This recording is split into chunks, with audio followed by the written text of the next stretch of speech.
Who's there? Oh, it's you. I thought it was somebody else. Have you seen him around? You know what? Never mind. I think I'm safe here for now. He won't find me back here. You know what? It's not safe for you here. Go in the lobby. There's a video playing. Go watch that. Yes. Don't tell him where don't tell him where you. Don't tell him you saw me, okay?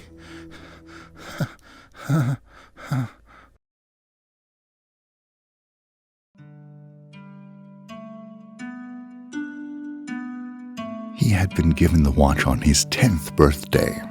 It was an ordinary grey plastic wristwatch in every respect, except for the fact that it was counting down. That is all the time you have left in the world, son. Use it wisely. And he did.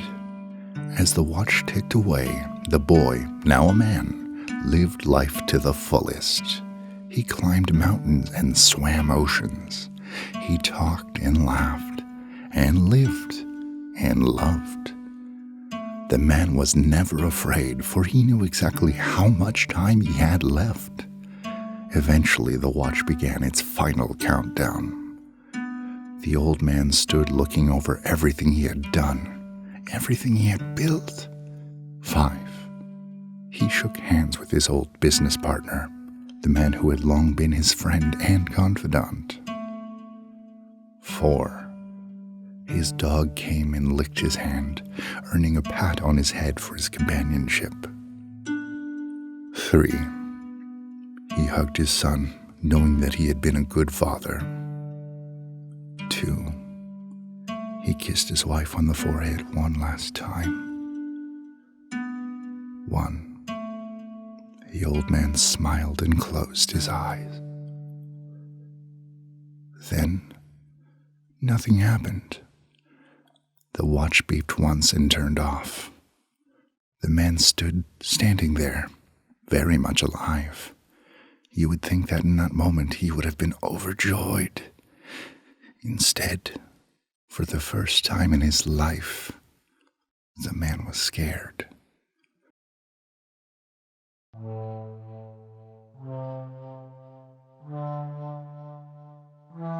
When my sister Betsy and I were kids, our family lived for a while in a charming old farmhouse. We loved exploring the dusty corners and climbing the apple tree in the backyard.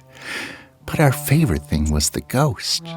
We called her Mother because she seemed so kind and nurturing. Some mornings, Betsy and I would wake up, and on each of our nightstands we'd find a cup that hadn't been there the night before. Mother had left them there, worried we'd get thirsty during the night.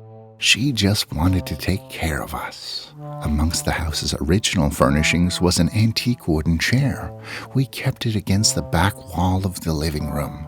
Whenever we were preoccupied watching TV or playing a game, Mother would inch that chair forward, across the room, towards us.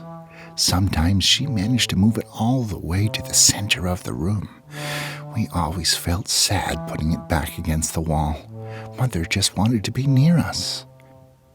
Years later, long after we'd moved out, I found an old newspaper article about the farmhouse's original occupant, a widow.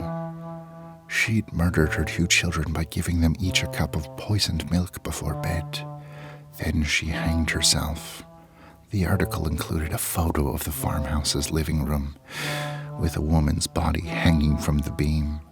Beneath her, knocked over, was that old wooden chair, placed exactly in the center of the room.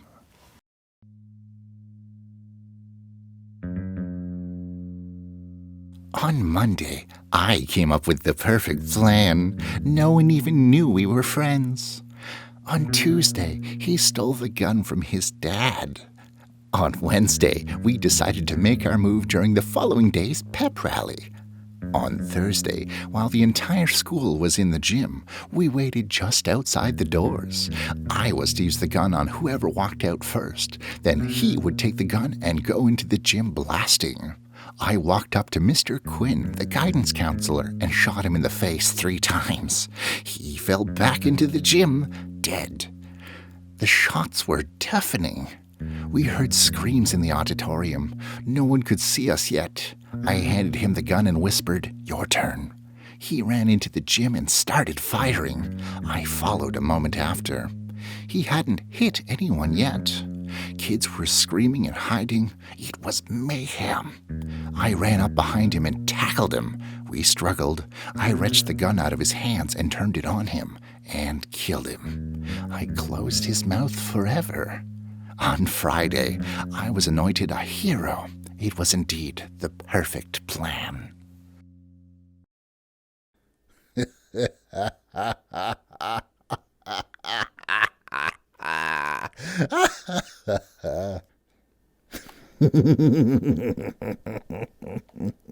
Glad to get that unpleasantness out of the way, right? Well, I'll tell you what's not unpleasant. This week's sponsors. That's right, the Patreon crew. Would you like to help fund this show with a little monthly donation? You can too by going over to patreon.com/Xiovox. Every little bit helps. So, in no particular order, this week's Patreons are Wildkin, Roxy Cat, Matthew Gafford, Karai Kitsune, and Tater Bater. Thank you. Just a reminder, folks, remember, Mother knows best. Like what you saw here tonight? Maybe go ahead and leave a comment down below letting me know what you enjoyed, what you didn't like. And of course, there's the thumbs up, thumbs down button if you don't feel like typing. And while you're down there, you might as well hit the subscribe button. You know what? I'll put one right here just for you. You don't want to miss out on the next episode now, do you? Right, that wraps things up for tonight's episode. You know, just to keep you entertained, I've got 2 more videos right here. Go ahead and check them out, would you? I guess we'll see you next time.